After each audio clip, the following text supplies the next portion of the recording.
Di satu titik hidup, hampir semua orang pernah kepikiran satu hal yang sama. Biasanya pas malam, lampu kamar mati, HP tinggal 12%, gue ini hidup beneran, atau cuma numpang lewat. Soalnya dunia sekarang rame banget. Semua orang lagi sibuk jadi sesuatu. Ada yang kejar karier, kejar validasi, kejar mimpi, bahkan kejar deadline yang dia sendiri nggak tahu siapa yang bikin. Lucunya, di tengah hiruk pikuk itu, kita juga sering kepikiran hal yang bertolak belakang. Pengen hidup pelan, pengen adem, pengen cukup. Di satu sisi, kita takut hidup biasa-biasa aja. Di sisi lain, kita capek banget kalau harus terus luar biasa. Akhirnya, hidup jadi semacam tarik tambang batin. Antara pengen tenang tapi takut nggak berarti. Atau pengen hebat tapi kok rasanya lelah terus. Pertanyaannya bukan cuma soal sukses atau gagal, tapi soal hidup seperti apa yang sebenarnya kita anggap bernilai. Apakah hidup harus ribut dulu biar sah? Atau justru yang paling manusiawi adalah hidup yang diam-diam utuh? Dari sinilah cerita ini dimulai. Di dunia yang makin rame ini, manusia tuh kayak lagi lomba jadi sesuatu. Ada yang pengen jadi somebody, ada juga yang sebenarnya pengen jadi nobody, tapi damai. Masalahnya, dua-duanya sering saling nyinyir. Yang satu dibilang ambisius kebablasan, yang lain dicap terlalu santai kayak hidup gak ada target. Padahal, kalau ditarik agak filosofis dikit, tenang, dikit doang. Dua pilihan ini sama-sama rasional. Disinilah kita ketemu dua arketip manusia. Manusia hening dan manusia hebat.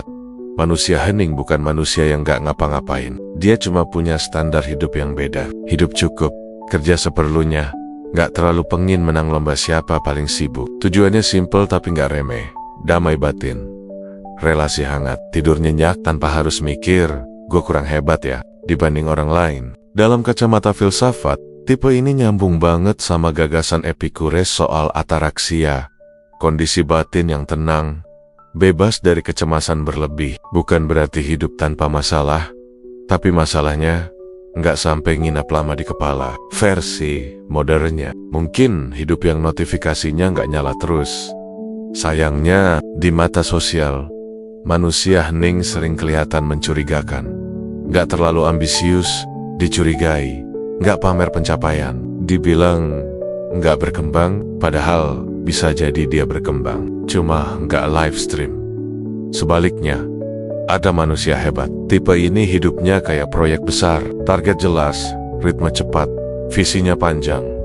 Dia pengen hidupnya ada bekasnya, nama dikenang, karya ditinggalin, kontribusi dicatat. You can, sok penting. Tapi karena ada dorongan eksistensial yang kuat, keinginan untuk bermakna. Dalam perspektif eksistensial, manusia hebat ini sedang bernegosiasi dengan kefanaan. Heidegger bilang manusia sadar hidupnya terbatas, dan kesadaran itu bikin kicekal, prestasi, pengakuan, dan legacy. Jadi cara halus buat bilang, gue pernah ada, dan keberadaan gue nggak sia-sia. Masalahnya, hidup hebat sering datang sepaket sama kegelisahan kronis. Standar naik terus, puasnya sebentar. Hari ini berhasil, besok rasa kurang lagi. Sorak penonton penting, tapi penonton juga gampang pindah tontonan. Agak capek memang. Yang menarik, dua arketip ini sering salah paham satu sama lain. Manusia hebat ngelihat manusia hening sebagai orang yang takut ambisi. Manusia hening ngelihat manusia hebat sebagai orang yang gak bisa diem. Parah, dua-duanya cuma lagi merespons kecemasan yang beda. Manusia hening takut hidupnya habis buat hal-hal yang gak perlu. Manusia hebat takut hidupnya lewat tanpa makna. Dan di titik ini, penting banget buat sadar satu hal. Gak ada yang salah dari dua cara hidup ini. Keduanya lahir dari kebutuhan eksistensial yang sah. Yang satu mencari ketentraman, yang lain mencari signifikansi. Yang satu pengen hidup terasa utuh, yang lain pengen hidup terasa berarti. Masalah baru muncul bukan karena memilih hidup tenang atau hidup hebat, tapi ketika kita hidup dengan standar orang lain. Ketika manusia hening dipaksa merasa bersalah karena tidak spektakuler, atau manusia hebat merasa gagal karena belum tenang. Bab ini bukan ngajak kamu memilih. Bab ini cuma mau bilang, sebelum menghakimi cara hidup orang lain atau cara hidup sendiri, mungkin kita perlu jujur dulu. Sebenarnya, kita lagi berusaha menenangkan kecemasan yang mana? Ada satu kesalahpahaman klasik soal hidup tenang. Kalau hidupmu kelihatan kalem, orang langsung mikir, oh ini orang nggak ambisius. Kalau kamu nggak sibuk pamer pencapaian, dicurigai kayaknya nggak berjuang. Padahal bisa jadi kamu cuma bukan di Instagram. Di titik ini, filsafat kuno sebenarnya sudah lama angkat tangan sambil bilang, tenang dulu, manusia modern. Kita bahas pelan-pelan. Epicurus, misalnya, sering dituduh sebagai filsuf hedonis, seolah hidup versi dia isinya makan enak, rebahan, dan menolak kerja keras. Padahal yang dia kejar bukan kenikmatan berisik tapi ataraksia, keadaan batin yang tenang, bebas dari kecemasan, dan ketakutan yang gak perlu. Bukan hidup tanpa masalah, tapi hidup yang masalahnya nggak sampai bikin batin berisik tiap malam. Bogi Epicurus. Banyak ambisi manusia itu bukan lahir dari kebutuhan, tapi dari perbandingan sosial. Kita pengen sesuatu bukan karena perlu, tapi karena orang lain punya. Dan disitulah kegaduhan batin dimulai. Hidup tenang berarti memotong sumber ribut di kepala. Bukan memotong mimpi, tapi memotong kecemasan yang nggak produktif. Stoik datang dengan pendekatan yang beda, tapi tujuan yang mirip. Mereka nggak ngajarin hidup santai tanpa target, tapi ngajarin disiplin batin. Intinya sederhana, tapi pedas. Fokus pada hal-hal yang bisa kamu kendalikan, dan berdamai dengan yang di luar kendali. Cuaca, opini orang, algoritma media sosial, itu semua bukan wilayah kedaulatan batinmu. Dalam kacamata stoik, hidup tenang itu bukan karena dunia jadi ramah, tapi karena respons batin kita jadi matang. Ambisi tetap boleh ada, target tetap boleh tinggi, tapi ambisi itu nggak boleh nyandera harga diri. Kalau gagal, kita kecewa seperlunya, bukan hancur sekalian. Masalahnya, dunia modern susah membedakan antara tenang dan malas. Kalau kamu nggak kelihatan capek, dianggap nggak kerja keras. Kalau kamu nggak stres, dicurigai hidupnya terlalu santai. Seolah-olah penderitaan itu bukti keseriusan hidup. Padahal belum tentu. Kadang itu cuma bukti manajemen batin yang amburadul. Hidup tenang justru butuh usaha yang gak kelihatan. Butuh keberanian buat bilang cukup saat dunia nyuruh tambah lagi. Butuh disiplin buat gak reaktif terhadap setiap tuntutan eksternal. Dan jujur aja, ngelola batin itu sering lebih capek daripada ngelola tadulis yang sering luput. Dipahami adalah ini. Hidup tenang bukan anti-ambisi, tapi anti kegaduhan batin. Ia menolak hidup yang ribut bukan karena takut gagal, tapi karena sadar bahwa kegaduhan internal sering bikin manusia kehilangan dirinya sendiri. Epicurus dan Stoik sama-sama sepakat pada satu hal penting. Hidup baik itu bukan hidup tanpa tantangan, tapi hidup yang tidak dikendalikan oleh ketakutan. Ketakutan akan kekurangan, ketakutan akan penilaian, ketakutan akan ketinggalan. Maka ketika hidup tenang dicap sebagai hidup kurang berjuang, mungkin yang sebenarnya terjadi adalah perbedaan definisi perjuangan. Ada yang berjuang menaklukkan dunia, ada yang berjuang menenangkan batinnya sendiri. Dan kalau jujur, yang kedua itu sering lebih sunyi, lebih sepi sorak, tapi juga lebih berat dari yang kita kira. Coba jujur sebentar. Di zaman sekarang, hidup tenang itu agak mencurigakan. Kalau kamu kelihatan santai, orang nanya, lagi ngapain sih sekarang? Dan kalau jawabannya, ya gitu-gitu aja.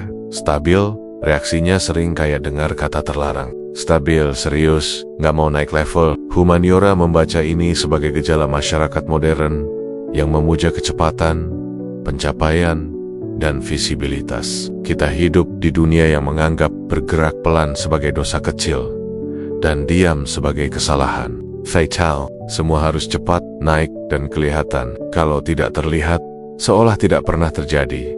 Kecepatan jadi nilai moral. Yang cepat dianggap rajin, yang pelan dicurigai malas. Padahal pelan belum tentu salah arah, dan cepat belum tentu tahu mau kemana. Tapi di masyarakat modern, refleksi kalah pamor dari akselerasi. Mikir kebanyakan dianggap buang waktu, padahal seringnya justru itu satu-satunya cara biar nggak nyasar. Pencapaian juga berubah fungsi. Awalnya alat, sekarang identitas. Kita bukan lagi manusia yang punya prestasi, tapi manusia yang adalah prestasi. Biomedia sosial jadi etalase eksistensial. Jabatan, pencapaian, progres. Kalau kosong, rasanya kayak hidup kita juga kosong. Padahal bisa jadi isinya penuh, cuma nggak instagramable. Di titik ini, ketenangan mulai kalah kelas. Tenang itu nggak bisa dipamerkan, Nggak ada sertifikat buat tidur nyenyak. Nggak ada aplaus buat hidup yang konsisten, relasi yang sehat, dan batin yang relatif adem. Dunia lebih tertarik sama yang dramatis. Stabil itu membosankan, kata algoritma. Humaniora menyebut ini sebagai krisis visibilitas makna. Yang bernilai adalah yang terlihat, bukan yang terasa. Yang dihargai adalah yang viral, bukan yang vital. Akibatnya, banyak orang hidup bukan untuk hidup, tapi untuk kelihatan hidup. Kita kejar sibuk, bukan karena produktif, tapi karena sibuk itu kelihatan penting. Kalender penuh jadi simbol keberhasilan, walau batin kosong. Lucunya, capek sering dipakai sebagai badge of honor. Kalau belum burn out, kayaknya belum serius hidup dalam sistem seperti ini. Hidup tenang dianggap mencurigakan. Kok nggak ngejar lebih? Kok nggak update progres? Kok kelihatan baik-baik aja? Padahal ketenangan sering lahir dari keputusan yang berat. Memilih cukup di dunia yang gak pernah puas. Memilih stabil di dunia yang doyan naik level. Dan itu bukan keputusan pasif, tapi bentuk perlawanan yang halus. Humaniora melihat ketenangan sebagai sesuatu yang counter-cultural. Ia melawan logika pasar yang mengukur manusia dari output. Ia menolak definisi nilai yang sempit, produktif, bernilai, yang ironis. Dunia yang terlalu bising ini justru bikin manusia kehilangan kapasitas buat mendengar dirinya sendiri. Kita sibuk merespons tuntutan luar sampai lupa bertanya, sebenarnya, gue baik-baik aja gak sih? Mungkin karena itu, hidup tenang terasa langka. Bukan karena sulit dicapai, tapi karena tidak dihargai. Dan di dunia yang sibuk mencari sorak, orang yang hidup stabil memang tidak mendapat tepuk tangan, tapi bisa. Jadi, merekalah sedikit dari yang benar-benar mendengar hidupnya sendiri. Kalau ditanya kenapa banyak orang pengen hidup hebat, jawabannya jarang sesederhana pengen dipuji. Di balik ambisi, target, dan obsesi pencapaian, sering ada ketakutan yang jauh lebih sunyi. Takut hidup ini lewat begitu aja. Takut suatu hari mati, lalu dunia lanjut seperti biasa, tanpa catatan kaki, tanpa tanda pernah ada. Agak seram jujur aja. Disinilah filsafat eksistensial mulai angkat bicara. Heidegger bilang manusia itu makhluk yang sadar bahwa dirinya akan mati. Kesadaran ini bikin kita gelisah, tapi juga bikin hidup terasa serius. Kita bukan cuma hidup, kita tahu bahwa hidup ini terbatas. Dan dari pengetahuan itulah lahir dorongan untuk mengisi hidup dengan sesuatu yang kelihatan berarti, prestasi. Dalam konteks ini, bukan cuma soal sukses. Ia jadi semacam argumen eksistensial. Lihat, gue pernah ada. Legacy bukan sekadar warisan, tapi usaha simbolik untuk bertahan lebih lama dari umur biologis. Nama boleh hilang raganya, tapi diharapkan masih hidup di ingatan orang lain. Agak naif, mungkin, tapi juga sangat manusiawi. Kamu melihat ini dari sisi yang lebih pahit. Bagi dia, hidup pada dasarnya absurd. Kita mencari makna di dunia yang tidak menjanjikan makna. Tapi justru karena itu, usaha manusia untuk mencipta makna lewat karya, perjuangan, dan pencapaian jadi menarik. Bukan karena pasti berhasil, tapi karena dilakukan walau tahu hasilnya sementara. Manusia hebat dalam kacamata ini bukan orang yang haus tepuk tangan semata. Ia sedang bernegosiasi dengan absurditas. Ia tahu hidupnya singkat, maka ia ingin membuatnya padat. Ia sadar dunia bisa lupa, tapi tetap memilih bertindak. Dan itu, kata kamu, adalah bentuk pemberontakan yang elegan. Masalahnya, hidup hebat punya efek samping. Kesadaran akan keterbatasan waktu bikin segalanya terasa mendesak. Waktu jadi musuh, diam terasa bersalah. Istirahat kadang dianggap kemunduran. Akhirnya hidup jadi lomba melawan jam, bukan perjalanan yang dinikmati. Deadline bukan cuma urusan kerja, tapi juga urusan eksistensial. Ironisnya, makin ingin bermakna, makin besar kemungkinan kita terjebak dalam kegelisahan. Prestasi butuh validasi, legacy butuh penonton. Dan penonton, seperti kita tahu, gampang bosan. Sorak hari ini bisa jadi diam besok. Hidup hebat menjanjikan arti, tapi sering menunda rasa cukup. Di titik ini, manusia hebat sering hidup di antara dua ketegangan, antara keinginan tulus untuk berkontribusi dan kecemasan kalau kontribusinya tidak cukup besar. Heidegger menyebut hidup autentik sebagai hidup yang sadar akan kematian tanpa kabur darinya. Masalahnya, Banyak manusia hebat justru sibuk menutup kecemasan akan mati dengan aktivitas tanpa henti. Bukan salah, tapi melelahkan. Bab ini bukan sedang menghakimi hidup hebat. Justru sebaliknya, ia mau bilang ambisi bukan penyakit, tapi respons eksistensial. Keinginan untuk dikenang bukan kesombongan semata, tapi cara manusia berdamai, atau setidaknya bernegosiasi dengan kefanaan. Pertanyaannya tinggal satu: apakah kita sedang mencipta makna, atau cuma lari dari rasa takut dilupakan? Ada satu paradoks aneh dalam hidup modern. Semakin keras kita ingin hidup bermakna, semakin susah kita merasa cukup. Bukan karena maknanya salah, tapi karena standar makna kita sering diserahkan ke luar diri, ke publik, ke angka, ke reaksi orang lain, ke tombol like yang anehnya bisa menentukan mood seharian. Manusia hebat biasanya tidak puas dengan sekadar baik-baik saja. Ia ingin hidupnya diakui, bukan cuma dirasakan. Di titik ini, validasi sosial mulai berubah fungsi. Dari sekadar umpan balik, menjadi bahan bakar eksistensial. Tanpa disadari, kita tidak lagi bertanya, apakah ini bermakna buat gue?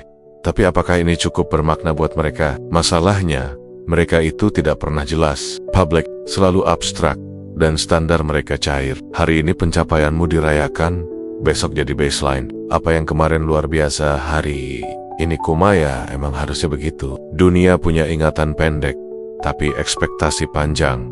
Disinilah kegelisahan tumbuh subur, karena rasa cukup selalu bergeser. Begitu satu target tercapai, target berikutnya sudah seperti treadmill eksistensial, lari terus, tapi pemandangan gak berubah. Secara psikologis, ini bikin manusia hidup dalam mode penundaan kepuasan permanen. Kita menjanjikan diri sendiri, nanti tenang kalau sudah ini, nanti bahagia. Kalau sudah itu, sayangnya, nanti sering tidak pernah datang. Yang datang justru target baru, standar baru, dan kecemasan versi upgrade.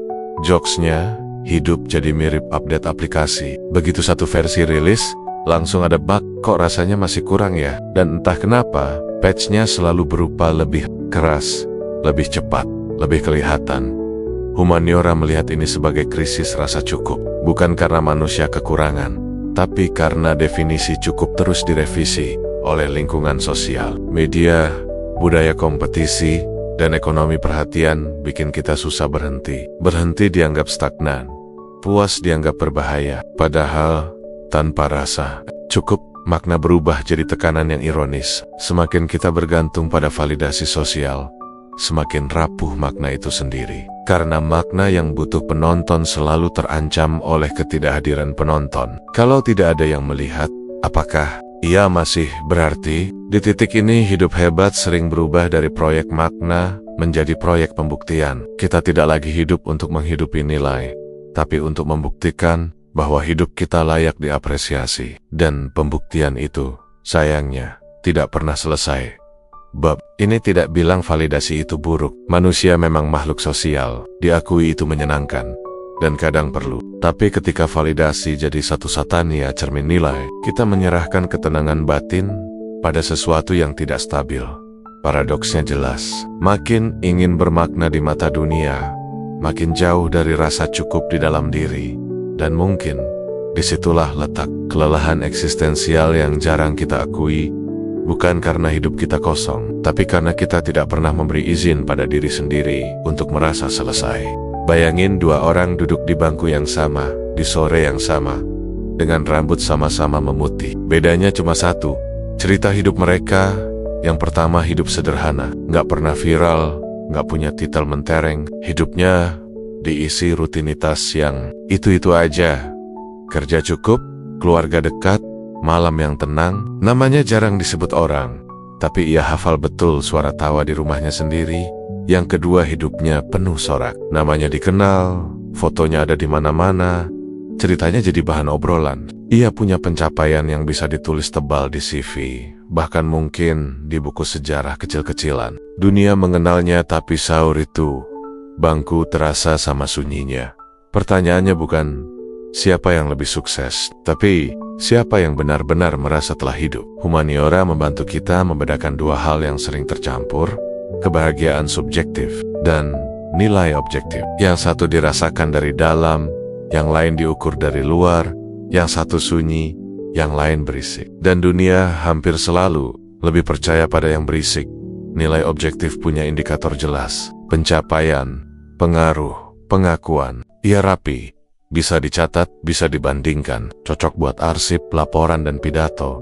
Tapi kebahagiaan subjektif itu licin. Ia gak bisa difoto. Ia hidup di perasaan cukup, di tidur yang nyenyak, di relasi yang gak perlu dipamerkan.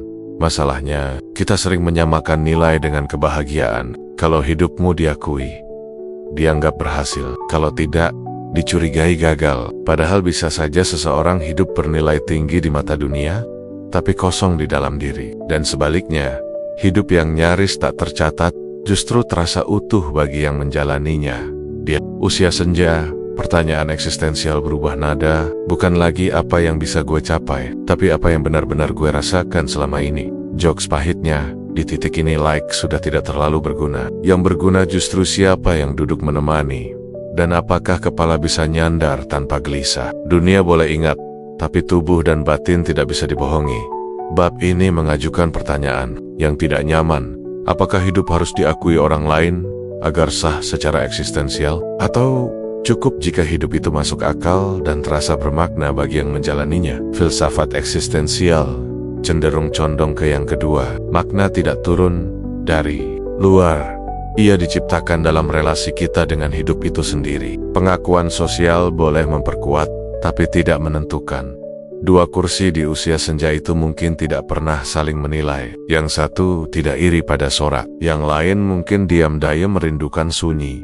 Dan disitulah kita sadar, nilai hidup tidak selalu sama dengan cerita yang diceritakan orang lain. Kadang, nilai itu cuma perlu satu saksi, diri kita sendiri. Kalau kamu pernah ngerasa begini, pengen hidup tenang, tapi takut dibilang biasa aja. Pengen hidup hebat, tapi kok capek terus. Tenang, kamu gak sendirian, dan yang lebih penting, kamu gak rusak. Konflik batin ini sering kita anggap sebagai kegagalan personal. Kayaknya gue kurang konsisten. Gue aja yang gak tahu maunya apa. Padahal, dari kacamata humaniora, ini bukan krisis individu, tapi krisis zaman. Kita hidup di era yang ngasih dua perintah yang saling tabrakan. Jadilah luar biasa, dan jangan sampai kelelahan. Hasilnya, bingung kolektif. Di satu sisi, budaya modern terus mendorong narasi kehebatan. Produktif, visible, berdampak. TMD, stagnan, pelan dianggap kalah. Di sisi lain, kita juga dibombardir pesan soal kesehatan mental, self-care, dan hidup seimbang. Disuruh tenang, tapi tetap harus berprestasi. Damai, tapi jangan sampai hilang dari radar. Agak sulit, ya. Akhirnya, banyak orang hidup di mode tarik ulur. Mau istirahat, tapi merasa bersalah. Mau ngegas, tapi batin protes. Bahkan saat santai pun kita mikir, santai gua ini produktif nggak ya? Sampai rebahan aja butuh justifikasi. Lucu, tapi juga sedih. Filsafat eksistensial melihat kebingungan ini sebagai tanda kesadaran, bukan kelemahan. Kita sadar, hidup ini terbatas, tapi juga sadar, tenaga kita nggak tak terbatas. Kita ingin bermakna, tapi juga ingin utuh. Dua keinginan ini sah, tapi sering dipaksa hidup bersamaan tanpa kompromi. Humaniora menyebut kondisi ini sebagai overlapping demands. Tuntutan sosial, ekonomi, dan psikologis menumpuk di satu individu. Dulu, tekanan dibagi ke komunitas. Sekarang, semuanya ditaruh di pundak personal. Kita diminta jadi produktif, bahagia, tenang, sukses, sadar diri, semua sekaligus. Jokes pahitnya, manusia modern kayak smartphone dengan terlalu banyak aplikasi jalan di background. Gak heran baterainya cepat habis. Bukan karena aplikasinya jelek, tapi karena terlalu banyak yang aktif bersamaan. Bab ini ingin menegaskan satu hal penting. Kebingungan antara hidup tenang dan hidup hebat bukan tanda kamu gagal memilih. Itu tanda kamu hidup di zaman yang belum selesai mendefinisikan nilai hidupnya sendiri. Maka mungkin solusi awalnya bukan memilih salah satu ekstrem, tapi berhenti menghakimi diri sendiri karena belum menemukan bentuk hidup yang rapi. Hidup memang jarang rapi. Yang sering rapi cuma fit. Di tengah kebisingan tuntutan, mungkin sikap paling manusiawi adalah mengakui kita ingin tenang dan ingin berarti. Dan itu bukan kontradiksi moral, tapi ketegangan eksistensial yang harus dinegosiasikan, bukan dihilangkan. Kalau hari ini kamu masih bingung, itu bukan karena kamu lemah. Bisa jadi, itu karena kamu cukup sadar untuk bertanya. Dan di zaman ini, kesadaran itu sendiri sudah merupakan bentuk perlawanan yang halus. Setelahmu terjauh dari hidup tenang, hidup hebat, ambisi, ketenangan, validasi, sampai usia senja, ujungnya kita balik lagi ke satu pertanyaan yang kelihatannya sederhana, tapi bandel banget.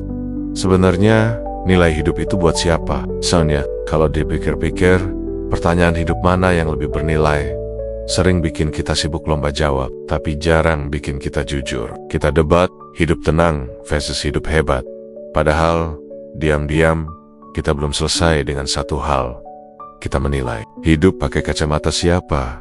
Kalau nilainya buat masyarakat, jelas hidup hebat menang. Ada indikator, ada arsip, ada cerita. Masyarakat suka yang bisa ditunjuk, prestasi, pengaruh, nama besar. Dunia butuh pahlawan, atau setidaknya headline. Dalam logika ini, hidup yang sunyi memang kalah panggung. Bukan karena nggak bermakna, tapi karena nggak kelihatan. Tapi kalau nilainya buat batin sendiri, ceritanya berubah total. Yang penting bukan seberapa sering disebut, tapi seberapa jarang gelisah. Bukan seberapa tinggi target, tapi seberapa bisa tidur nyenyak. Dan sayangnya, indikator-indikator ini nggak bisa diuji publik. Nggak ada sidang kelayakan buat rasa cukup. Nggak ada standing ovation buat hidup yang terasa utuh. Di titik ini, filsafat eksistensial mulai senyum tipis. Sartre bilang makna hidup bukan ditemukan, tapi diciptakan. Dan penciptaannya bersifat personal. Artinya, makna yang sah adalah makna yang kita akui sendiri, bukan yang dipaksakan dari luar. Dunia boleh mengapresiasi, tapi ia tidak punya hak veto atas pengalaman batin kita.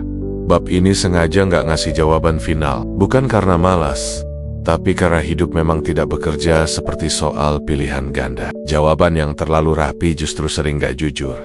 Hidup jarang konsisten. Hari ini kita pengen tenang, besok pengen diakui, dan itu manusiawi. Yang ingin ditegaskan cuma satu, hidup yang paling gagal mungkin bukan yang sunyi, tapi yang tidak pernah benar-benar kita rasakan. Hidup yang sibuk sampai lupa hadir. Hidup yang penuh pencapaian tapi kosong pengalaman. Hidup yang terus dikejar penilaian luar, sampai kita sendiri nggak pernah duduk dan bertanya, gue baik-baik aja nggak sih? Jokes pahitnya, banyak orang baru sadar ini pas hidup udah jauh jalan. Pas pencapaian udah dicapai, tapi rasa cukup belum datang. Dan di titik itu, pertanyaan bukan lagi kurang apa, tapi kok gue nggak ngerasa apa-apa. Maka alih-alih sibuk menilai hidup orang lain atau hidup kita sendiri, lebih jujur kalau kita mulai dari hal kecil. Hadir, merasa, mengalami, bukan untuk dipamerkan, tapi untuk dijalani. Karena pada akhirnya, dunia mungkin lupa, sejarah mungkin lewat, tapi hidup yang tidak pernah kita rasakan sepenuhnya, itu yang benar-benar hilang. Materi ini membedah dua cara hidup yang sering bikin manusia modern galau.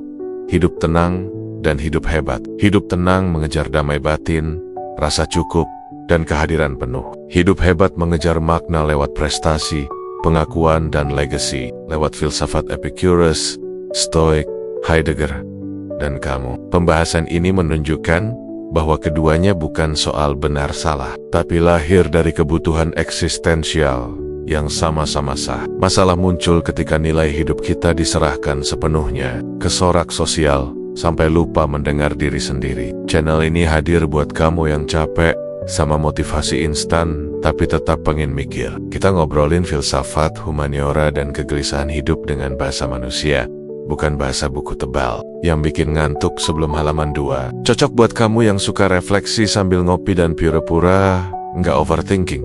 Padahal iya, pada akarnya, pertanyaan pentingnya bukan hidup mana yang lebih bernilai, tapi nilai itu untuk siapa. Hidup paling gagal mungkin bukan yang sunyi, tapi yang gak pernah benar-benar dirasakan. Dan tenang, kalau kamu masih bingung memilih, itu bukan krisis pribadi, itu tanda kamu masih mikir. Kalau nggak mikir, baru bahaya. Itu namanya wifi putus, tapi nggak sadar.